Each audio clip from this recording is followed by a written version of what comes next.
This is the exact opposite of what people's worst fear was that... All right, welcome to Talkin' Investing. I am Tom, and as always, this is not financial advice. The President of the United States issued an executive order pertaining to cryptocurrency. So I want to go through the actual executive order itself, and I want to hit the highlights on what was said in the executive order, and then we'll talk about what I think it means. And I also want to go through how investors and the investment community seemed to have their first reaction to it. Obviously, this is the beginning of what will be a longer story, but it all starts with the executive order itself. So if you're new to the channel, please do us a favor and subscribe to the channel and hit the notification bell. And also, please remember to smash the like button. Feel free to drop a comment or a question below in the comments section. Also, the pinned comment in the comments section is a link to our free Discord. We'd love to have you join us over there. We're having a great conversation. Let's get to the executive order. This is actually whitehouse.gov. The White House. This is the executive order itself. So I'm just going to scroll through for a second. I am not going to read this whole entire thing in this video because it's not necessary. I am going to hit all of the highlights that I think are the important parts and skip a lot of the legalese. So you can see I'm just going to scroll through. This is a long, it's much too long of a document to read. Let me go through and hit some of the key highlights and talk about in substance what this executive order is. So for starters, from the briefing room, this is an executive order on ensuring responsible development of digital assets. I think that's already telling.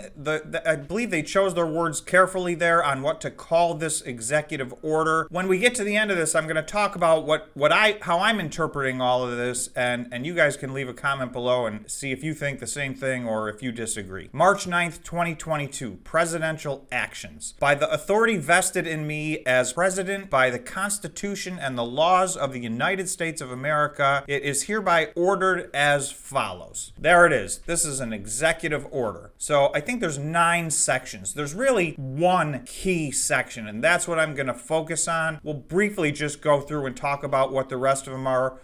But there's really one that has all the substance. So the first thing I want to say before I read the whole thing, there's really nothing in here that's punitive or anti-cryptocurrency. It's more a framework acknowledging this touches every part of civilization, and we've got to address it, and to whatever extent, try and make sure it's being handled in our best interests. So I just want to be clear, this is not a political video. I'm not agreeing or disagreeing. That's not my place. You guys can judge for yourself. What I'm trying to do is just actually give you the contents of this executive order so that you know what it is. So section 1 is literally labeled policy, and it's just outlining that this executive order is going to discuss policy issues regarding cryptocurrency. Section 2, and this is where I'm going to spend most of my time. This is the heart of the executive order. Section 2 really is the executive order. The rest of it is circling around Section 2 on how we're going to try and implement it. So Section 2, objectives. The principal policy objectives of the United States within respect to digital assets are as follows. A, we must protect consumers, investors, and businesses in the United States. So I'm not going to read you every single word of this. I'm just going to hit the highlights, and typically the first sentence or two of these lets you know what they're talking about. If you do want to read this document in full, it's at whitehouse.gov. It's not that long, but hopefully if you're watching this video, you probably don't need to go read it yourself.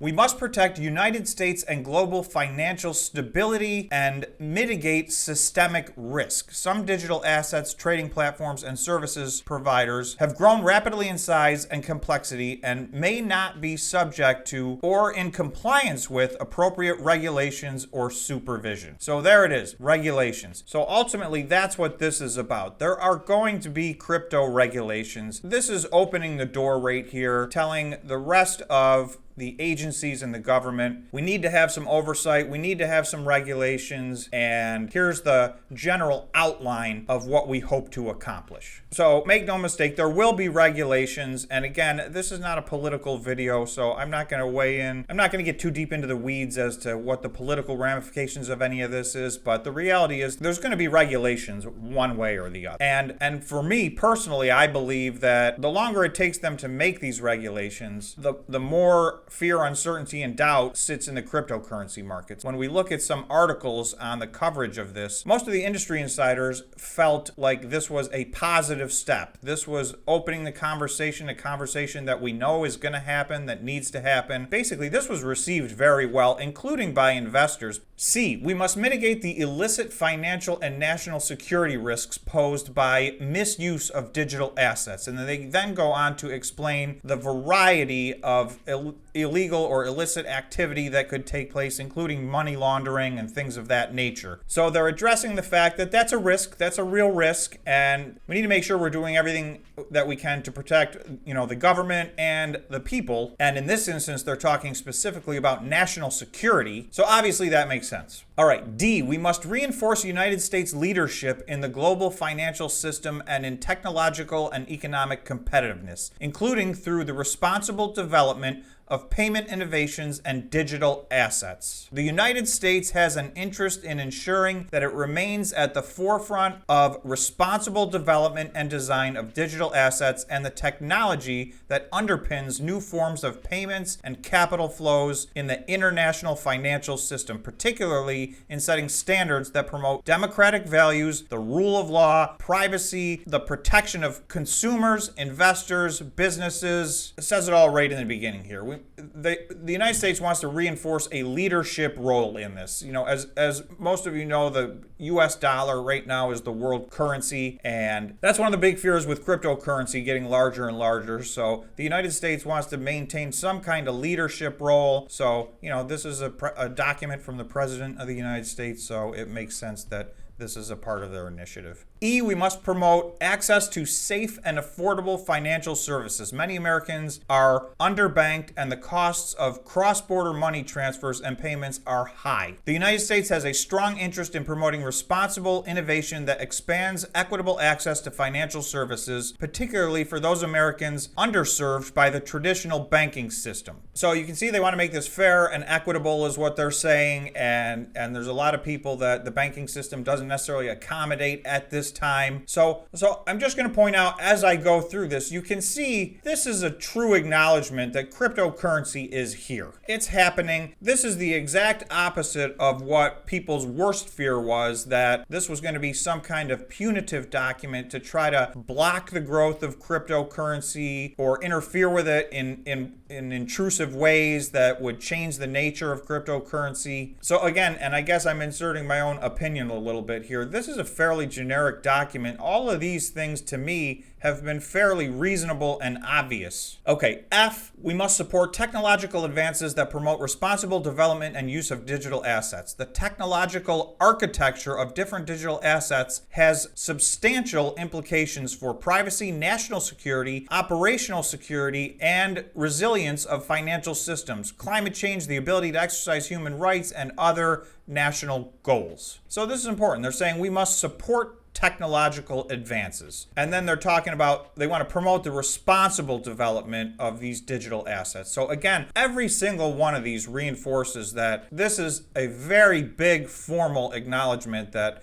cryptocurrency is no longer some fringe alternative thing. It's here and it's not going away. And the gist of this is we want to make sure it's done responsibly. So, you can add on top of that whatever you think the United States government and any government has, their whatever other agenda they may have. This is clearly acknowledging that cryptocurrency's here, so get ready. The regulations are coming. That was really the heart of this executive order. All the rest of these sections are more just outlining how they hope to implement this executive order and interagency cooperation and all those kind of things. So this, section 3 is coordination, the assistance to the president for national security affairs and the assistance to the president for economic policy shall coordinate. This is more just on execution of the executive order versus section 2 was the substance of the executive order. So that is basically what this executive order was. I'll just read you the headlines of the rest of these, and you guys can circle back, and if you really do want to read all these details, they're all here available at whitehouse.gov. Section 4, policy and actions related to the United States Central Bank digital currencies. The policy of my administration on my administration places the highest urgency on research and development efforts into the potential design and deployment options